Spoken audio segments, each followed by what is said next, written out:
ज्ञानोबारायांनी मात्र या ठिकाणी कर्मणः अपि बोद्धव्यम यातील कर्म शब्दाचा अर्थ सामान्य कर्म असा केलेला आहे.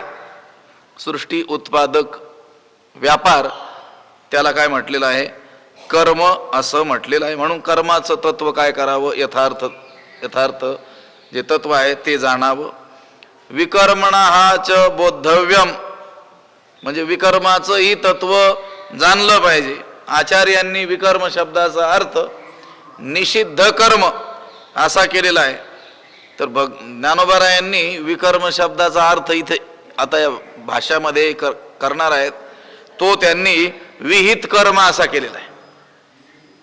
असं आहे विहित कर्म. विकर्म शब्दाचा अर्थ ज्ञानोबारायांच्या दृष्टीनं विहित कर्म असा त्यांनी काय केलेला आहे. आता असं आहे, त्याज्य जे असतं ते समजावून घ्यावं लागतं. जे त्याज्य आहे ते सुद्धा समजावून घ्यावं लागतं. कशाकरिता, टाकण्याकरिता. पै त्याज्य ते त्याजावया लागी जाणावे जरी अनुपयोगी.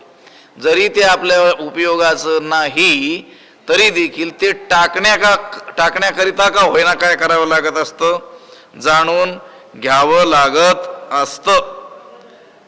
म्हणून तथा त्याचप्रमाणे ते म्हणतात अकर्मणः च बोद्धव्यम. अकर्माचं तत्व सुद्धा काय केलं पाहिजे, ओळखलं पाहिजे.